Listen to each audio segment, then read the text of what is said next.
சற்று முன் வெளியான முக்கிய அறிவிப்பின்படி புதிய இபிஎஃப்ஓ ரூல்ஸ் சம்பளத்திற்கு வரும் சிக்கலா? ஐஎஸ்எஃப் எச்சரிக்கை. செய்தியை முழுமையாக கேட்கறதுக்கு முன்னாடி நம்ம சேனலை சப்ஸ்கிரைப் பண்ணலாம். சப்ஸ்கிரைப் பண்ணிக்கோங்க. மறக்காம பெல் பட்டனை கிளிக் பண்ணிக்கோங்க. அப்பதான் நம்மளுடைய அப்டேட்டட் நியூஸ் உங்களுக்கு உடனுக்குடன் வந்து சேரும். சமீபத்தில் இபிஎஃப்ஓ ஆனது யுஏஎன் என்று சுருக்கமாக அழைக்கப்படும் யூனிவர்சல் அக்கவுண்ட் நம்பர் உருவாக்கம் தொடர்பான புதிய விதிமுறைகளை அறிவித்து இருந்தது. இது ஊதியத்தில் அதாவது பேரோல், இடையூறு மற்றும் ஆட்சேர்ப்பில் அதாவது ஹையரிங் தாக்கத்தை ஏற்படுத்தும் என்று ஊழியர் வருங்கால வைப்பு நிதி நிறுவனங்கள் சுட்டிக்காட்டியுள்ளன.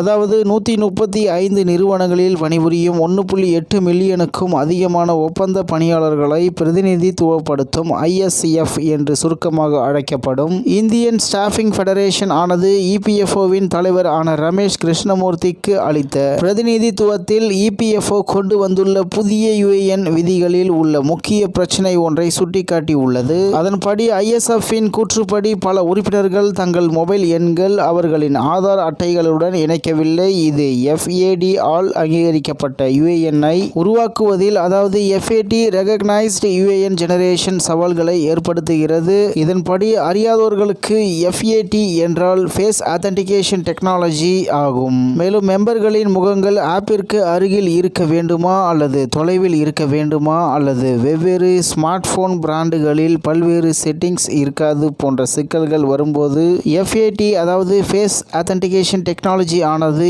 எவ்வாறு செயல்படுகிறது என்பது வேட்பாளர்களுக்கு தெரியாது என்றும் ஐஎஸ்எஃப் கூறியுள்ளது. யுஏஎன் உருவாக்கத்தில் இபிஎஃப்ஓ அப்படி என்ன புதிய விதியை கொண்டு வந்துள்ளது? ஊழியர் வருங்கால வைப்பு நிதி அமைப்பு அதாவது எம்ப்ளாயீஸ் ப்ரொவிடென்ட் ஃபண்ட் ஆர்கனைசேஷன் ஆனது இனி யூமேங் ஆப்பில் ஆதார் அடிப்படையிலான முக அங்கீகார தொழில்நுட்பம் அதாவது Aadhaar based face authentication technology மூலம் மட்டுமே யூனிவர்சல் அக்கவுண்ட் நம்பர் ஒதுக்கீடு மற்றும் உருவாக்கம் அதாவது அலாட்மெண்ட் அண்ட் ஜெனரேஷன் செய்யப்படும் என்று இபிஎஃப்ஓ அறிவித்துள்ளது. இந்த புதிய விதி சத்தம் இல்லாமல் கடந்த ஆகஸ்ட் 1, 2025 முதல் அமலுக்கு வந்தது.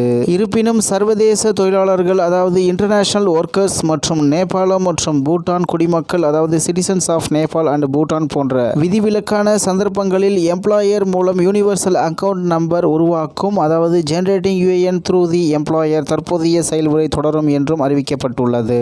இதில் உள்ள குறைகளை தான் ஐஎஸ்எஃப் சுட்டிக்காட்டியுள்ளது. ஐஎஸ்எஃப்பின் கூற்றுப்படி பணியாளர்களின் நிலையற்ற தன்மையால் பல இடங்களில் ஆயிரக்கணக்கான ஊழியர்களுக்கு எஃப்ஏடிஐ ஒருங்கிணைப்பது தளவாட ரீதியாக சவால் ஆனதாகவும் மற்றும் அதிக நேரத்தை எடுத்துக்கொள்ளும் ஒரு செயல்முறையாகவும் உள்ளது. மேலும் பல ஊழியர்களுக்கு ஸ்மார்ட் போன்கள் அல்லது நிலையான இன்டர்நெட் கனெக்ஷன் கூட இல்லாததால் யுஏஎன் தொடர்பான இந்த புதிய கட்டாய விதியானது இணக்கத்தை மேலும் சிக்கலாக்குகிறது. மேலும் யுஏஎன்கள் இல்லாமல் சம்பள செயலாக்கம் மற்றும் பிஎஃப் பங்களிப்புகளும் தாமதமாகின்றன என்றும் ஐஎஸ்எஃப் கூறியுள்ளது. மேலும் கட்டாய கட்டுப்பாடுகள் காரணமாக யுஏஎன்களை உருவாக்க முடியாததால் பணி அமர்த்தும் செயல்முறையும் கூட பெரிதும் பாதிக்கக்கூடும். இந்த பிரச்சனைக்கு நீண்ட கால தீர்வு தேவை. மேலும் எஃப்ஏடி மூலம் டிஜிட்டல் ஆன்போர்டிங் செய்வதற்கான இணக்க காலக்கெடுவை நீட்டிக்க வேண்டும் என்றும் ஐஎஸ்எஃப் பரிந்துரைத்துள்ளது. இதோடு ஜூலை 30, 2025 தேதியிட்ட ஒரு சுற்றறிக்கை வழியாக முக அங்கீகார தொழில்நுட்பத்தை பயன்படுத்தி யூமேங் ஆப்பில் ஊழியர்கள் அல்லது உறுப்பினர்களுக்கான 3 இபிஎஃப்ஓ வசதிகளும் அறிமுகம் செய்யப்பட்டுள்ளன என்பதும் இங்கே குறிப்பிடத்தக்கது. யுஏஎன் ஒதுக்கீடு மற்றும் செயல்படுத்தல், ஏற்கனவே உள்ள யுஏஎன்களுக்கான யுஏஎன் செயல்படுத்தல் மற்றும் ஏற்கனவே உள்ள செயல்படுத்தப்பட்ட யுஏஎன்களுக்கான முக அங்கீகார சேவை என்று தகவல் வெளியாகி உள்ளது என்பது குறிப்பிடத்தக்கது.